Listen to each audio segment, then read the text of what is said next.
So, Doom: The Dark Ages is officially out for those of you with advanced access like myself who purchased the premium edition and had some strong thoughts that I wanted to share.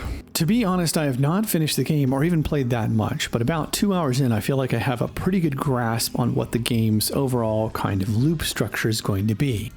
And it pains me to say that I'm not really enjoying myself that much. I don't know if I'm alone here, but I feel like there's a specific kind of thing that Doom 2016 captured and that Eternal did pretty well, but with each iteration, the team has gotten further and further away from the core of what I think it was that made Doom 2016 so special, and so I want to talk about that today. In 2016, id Software released Doom, or as it's known now, Doom 2016. Now, id's last previous commercial release before this was Rage, which was mostly a failure on the commercial side, but at least praised for its impressive technical achievements by leadership under John Carmack. Now, I've been fortunate enough to actually know quite a few members of the team who've worked over id over the years, just because I used to work in the game industry a long while back. But needless to say, the studio at the time before Doom's release was in a bit of a turmoil state. You see, the version of Doom that we actually got is very different from the initial versions that were circulating around in the previous years leading up to its release.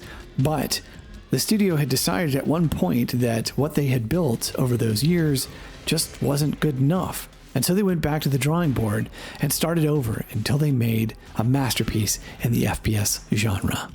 So what specifically is it that makes Doom such a unique masterclass in the FPS genre? Well, there's lots of different thoughts on that and arguments, but my theory is that Doom 2016 added glory kills. Now, to be clear, it's not the fact that you eviscerate your enemies in a really cool animation that itself is this revolutionary idea, but it's that it has this extra mechanic added to it that changes fundamentally how the game is played best. So by having the glory kills pull the Doomslayer or Doom guy or whatever you want to call him in close to the enemies and have him instantly execute them and have them drop health for your character, you encourage the player to take major risks in engaging the enemy in an up-close and aggressive fashion. And this makes it so that some of the other kinds of style of playing that had become sort of commonplace and tired, namely things like the snap aiming system of the Call of Duty games that had become popular in that era, and how players were much more cautious and hiding and aiming from a distance, Doom looked to undo that by making it so that you only got easy kills and didn't waste ammunition when you got in close and played balls to the wall, like the Slayer's personality indicated that he would. Which brings us to the next magical element that Doom 2016 nailed. The Doomslayer does not give a single flying motherfucking shit about what anybody else has to say. The Doomslayer is there to do one goddamn thing, and that is to fucking kill demons. You want to tell him exposition? Fuck off. He will knock a monitor out of the way. You want to talk about how your mission that you're doing is secretly one that has man's best interests at heart? He'll glibly look at a dead body next to the statement where that's happening and then smash the monitor where the sound is coming out that says that. In every single way that it can, Doom 2016 uses its story to tell a player how to play and encourages them by rewarding them mechanically with that style of play that reinforces that character's traits. The way that Doom 2016 even starts up is a no-nonsense beginning. And this is where I want to point out a big difference between Doom 2016 and Doom: The Dark Ages. And in fact, if you've been watching, you've been seeing the opening to Doom: The Dark Ages. That's right. This is the actual opening of the game. If you hadn't already seen it, sorry, very minor spoilers, but it's what you see when you start up. And this is actually about 4.5 minutes of non-playable exposition being given by the game. And I want to use this moment to contrast the difference between Doom: The Dark Ages opening and the opening to Doom 2016. Now, I'm going to assume most people watching this video probably have played Doom 2016, but in case you haven't, here is the actual opening. We just hit our difficulty settings and we're starting the game up, and you only hear a simple voiceover here describing what you're going to be fighting, the demons, and that they're horrible, but they say that you are more horrible. They tell you that you will rip and tear, and this is kind of the tagline to the Doom games. And here we go. You ready? We're sitting up. We're in a sarcophagus. What's going on? We have no idea, just like the player. What's happening? Uh-oh, there's a monster coming up. What do we got to do? Well, I'm the Doom guy, so I kill it. I smash its head on the concrete there. And I get up, and you ready? All right, I'm playing now. So now, I don't know if you were counting that, but that was about 45 seconds from that load screen to the start here of the actual gameplay, and I'm in. And the game starts you out with just no HUD or anything, and the lore reason for that is the Doom guy doesn't have his armor yet. They just give you a pistol and expect you to just shoot bad guys. If you die here, it's okay. You're going right back to the start. And the only thing you do in this room is press this panel. And for a moment, they take away control from you, but they give it right back, and you can actually walk around during this little cutscene. The game does a good job of mostly not holding your hand too much and letting you do what you want. Now, I don't know if you were watching in the background earlier, but there are so many times where the Doom Dark Ages game takes away control from you and forces you to read some prompt or teach you something. And now I'm all for, teaching the player what they need to know when they need it. But the number of times that you do that is inversely related to how smooth that experience then feels for the player. And if you have a game where you're trying to get someone to feel like an uninterrupted badass, the worst thing you can do is constantly interrupt them. And I love this. It doesn't get any simpler than this. Demon invasion in progress. What's going on? All right, here's my information I know. I have no idea how many casualties there are. I don't know how much damage there is. The threat level, everything's offline. And here's one of these great moments about to happen here, where Samuel Hayden, who's sort of this mysterious character, is going to interrupt you while you're trying to get your information, right? Right here. You've got all the information you need, technically, and the game is now going to have him interrupt you.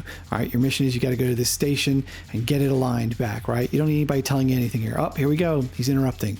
Hey, what's going on? I'm the character who's going to give you way too much exposition. You definitely are going to care about that, right? I want to talk to you. Maybe we can work out a deal. And it Doom guys, fuck you.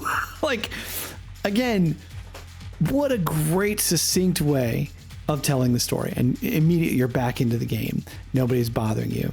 And here's a safe hallway where the game gives you a moment to try and interact. It pauses until you do the right action. I just knew what to do, so I didn't give you enough time to actually see this happen correctly, but this is those gore animations that, again, as soon as I kill these guys, you can see my health's back to normal here. I was harmed, but now my health's going up.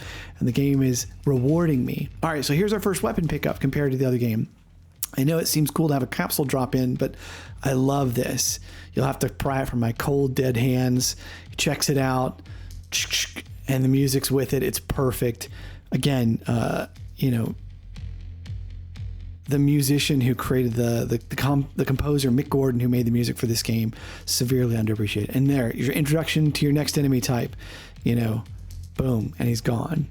And here we're about to have our first arena. We've gone down our hallways now in our corridors, and we're checking out our first arena. We get a quick lay of things that lets us see how things are. There's ammo everywhere. There's sort of hallways, lots of cover. There's explosive barrels everywhere, and there's this weird glowy thingy in the middle. The game doesn't freeze and tell you, hey, you need to go interact with the glowy thing in the middle. You just kind of figure it out because it's the giant glowy thing in the middle. There's nothing else to naturally pull in your attention. Just amazing game design here. Again, just each one of these gore animations, they're all dependent on where you are related to the environment, right? I was near a wall there, so hitting him caused that. All right. Oh, and I see that glowy thingy there. I smash it because I'm the Doomslayer. I fuck everything up. And now I piss that thing off, and the lighting changes and the music changes to let me know like shit just got real. We've got our little arena match that I've started now, and it's just like, again, amazing. And I have the shotgun and the pistol, but I'm going to stick with the shotgun because even though it has limited ammunition, I know it's more powerful. And even though I just have this one gun, I get a chance to try it out in this space here and get a feel for things. And just, again, it's quick, simple. Now you can fuck them up, sort of like animation. Things teleport in. It's clear where they are. They're shooting fireballs at me. I'm hearing their voices and stuff around there. they're jumping around me and everything here. I know I have low health, but it doesn't matter because as long as I'm aggressive, the game will continuously reward me for being an aggressive, balls to the wall player by giving me health. And what a brilliant design this was at the time. The idea that by being aggressive, by being the front runner, the guy who runs in, you are actually safer. It's sort of anti-intuitive, but the game teaches you really quickly, if you're trying to play conservatively, you're going to die. This is that core principle. It's not about trying to slot in the different weapons like, oh, you need to use the flamethrower for the enemy who's weak to fire. Right? Again, here's another cutscene, right? But it's not interrupting me. All right, we're at the end of the level, the elevator out of the level. That's that classic Doom thing. And here is our introduction. The guy starts talking again. Doom guy came, he bothered to look at it. He's like, what the fuck? I'm checking my knuckles here. I don't know what you're talking about. He's like, oh, look, I did it for the better of humanity. It made humanity better. Check it out. And Doom guy's like, what the fuck? There's a dead guy here. What are you talking about? And then he's like, man, fuck this. And he punches the shit out of it. And we cut straight to title. Ready? Boom. Bethesda and id Software present, Doom 2016. Glorious. And I'm sorry if you think the Dark Ages game is as good or better than this, I don't know how else to show this to you. And then we're immediately into our next level. No, transition or anything, no more cutscene, just jump in and get into fucking up demons. And so I just, ever since Doom 2016, I feel like, I've had fun with the other Doom stuff that's happened, right? I enjoyed Eternal, but it felt like it was sort of, deviating away from that structure that was so brilliant. And I'm worried that I feel like in these first couple of hours of playing Dark Ages, I don't think they got the juice. I don't think the takeaway from this game, from this masterpiece, has been understood. And so, again, what a testament to how great a game design this is, that, 10 years after it's out, it still feels like the more impressive, game. The visuals are close enough that it's not a huge problem for me, that, it doesn't have all the fancy ray tracing stuff, because the visuals are super clear. It's clear what's going on. I can see really well. I can move quickly. I can traverse the environment. The audio lets me know where things are. And again, the arenas here are just, again, this is another arena. You got your center pedestal and a lot of jump points. There's a lot of verticality, again, lines of sight and everything, angles of attack.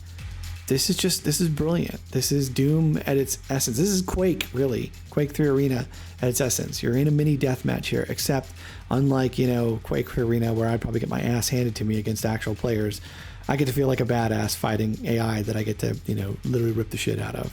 But yeah. I don't know. What do you guys think? Am I off base here? Do you guys think I need to give Doom, the Dark Ages a little bit more time? Is it going to turn? Am I going to, enjoy the shield thing? I don't know. But let me know your thoughts in the comments. And again, I want to share kudos to the Doom guys, the id team.